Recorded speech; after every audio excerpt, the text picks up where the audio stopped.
Welcome to Penrose Learning, where we make understanding easy. You start by getting both devices ready, power on the Hisense and Open Anyview Cast. On your iPhone, make sure Wi-Fi is active and it's on the same network as the TV. This makes discovery possible. Once done, check for updates. Firmware matters because newer builds fix compatibility.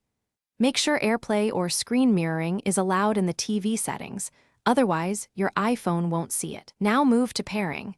Don't skip confirming both IPs are on the same subnet. You tap Control Center and choose Screen Mirroring. Look for the Hisense model name. When it appears, select it.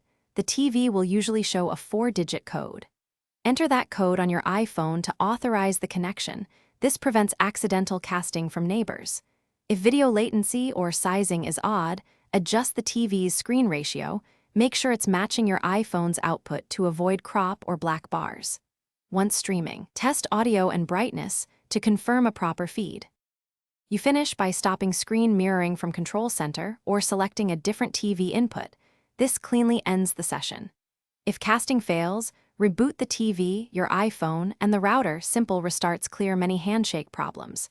Make sure Bluetooth is on if prompted for discovery, and disable VPNs, which can block local device finds. One key troubleshooting tip. If nothing works, reset the iPhone's network settings. It removes corrupted Wi-Fi profiles and often restores. Thanks for watching. If this was helpful, leave a like and consider subscribing. See you next time.